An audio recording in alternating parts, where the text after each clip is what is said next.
So we've got these scooters called Lime scooters. They're pretty simple. You just download the app and then you scan the app and then you just jump on a ride. Go around the city, jump off, and it charges you how long you've been on it. So I've used these before.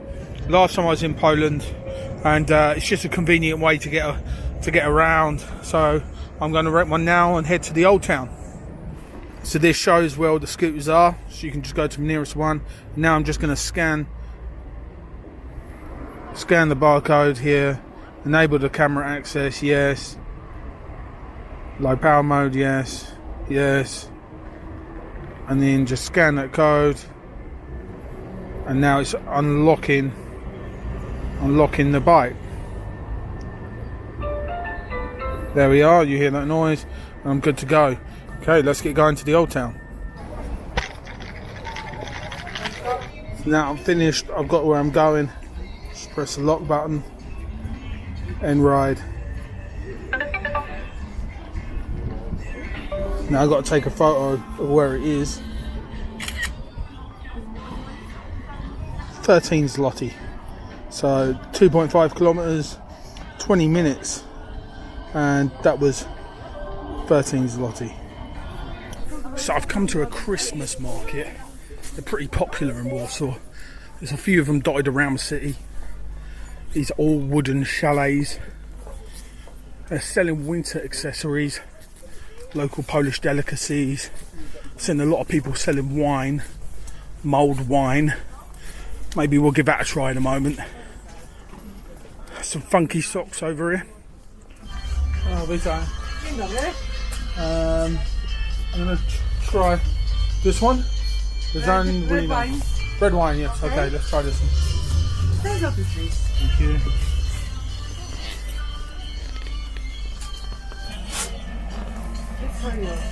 Thank you very much. 20, 30, 40. Thank you. Thank you very much. Cheers. Cheers. Wesołych świąt.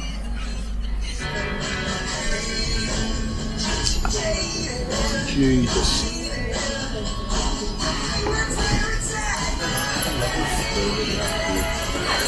This is seriously strong. Oh my god. I can't drink it all. Whoa, it's ridiculous. It tastes a little bit of aniseed actually. It's got an aniseed taste to it. Wow. Certainly warms you up though in the cold. This is the main square in the old town. So it looks like they're just gearing up for all the Christmas stuff. I might be a little bit early. You know, I'm saying about the Christmas tree lights not being on. Might be because it's just only 4 o'clock. It's just very dark. It feels later. The old town dates back to the end of the 13th century. But it got completely destroyed by the Germans. So after World War II, it was meticulously rebuilt.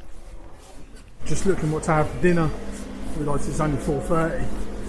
So over here you can see the royal castle, built in the 15th century, but also completely destroyed in World War II. In fact, they only started rebuilding it in 1971. Very famous landmark here to commemorate King Sigismund. So they sorted the lights on this street. It's pretty beautiful. Gives you that Christmas feeling. So the architecture here is actually very similar to like Czech Republic, but it is their neighbour. And I think Czech did invade back in the day. In fact, Poland was actually invaded by everyone. I'm outside Poland's version of the White House, the presidential palace, occupied by Germany during the war and was then known as the House of Germany.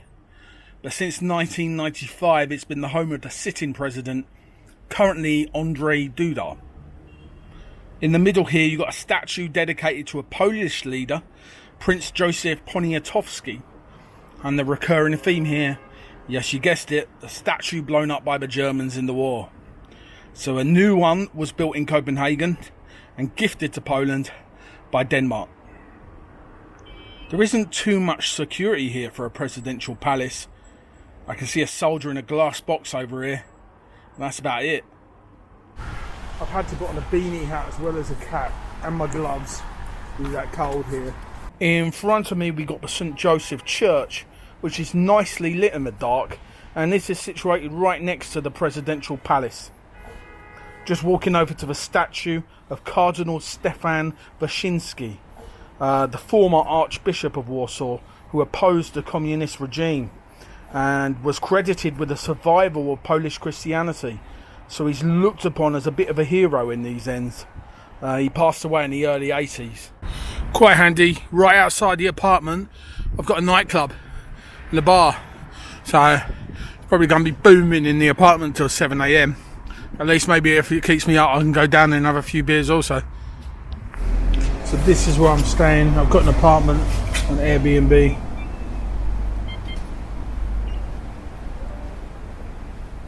Oh, I've forgotten the code now.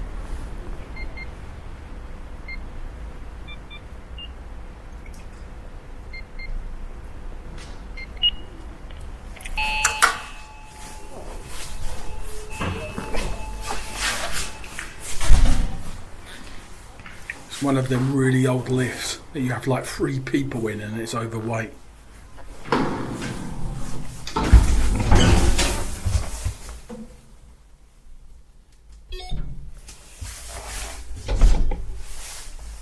So I'm basically being lazy here because I've only got to go to the 2nd floor, but I thought I'd get in the elevator.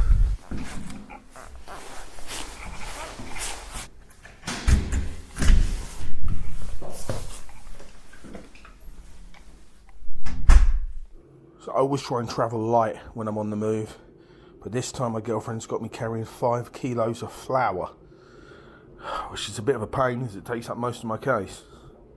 So I'm just heading for dinner. I'm going to the same place that I went to last time. It was really good. Some nice street art up here. This restaurant is called Stara Kamienica. It's near Central Station. The food is superb. If you come to Warsaw, you got to check it out. No one in here, kind of strange. Last time was pretty busy. Only one other table in here at the moment. It's a Monday evening. It's probably not the busiest time.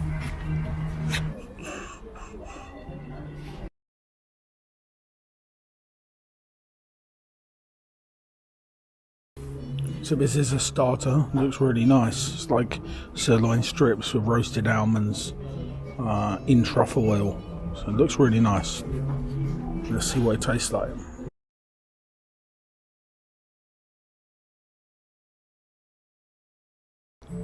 That starter was divine. Looking at this main, I'm just taking it in before I tuck in. Incredible.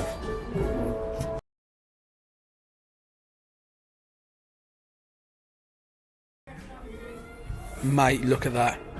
I'm already pretty full. I've had a few pints also.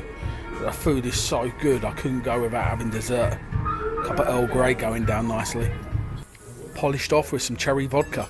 Don't mind if I do. I'm absolutely stuffed after that. I couldn't eat all the cheesecake to leave half of it. Oh, I need to lie down after that. If you ever get homesick, we got the British Bulldog pub. Just going to head back to the room. I've got an early train to Krakow, so I'll see you tomorrow. Dobranoc.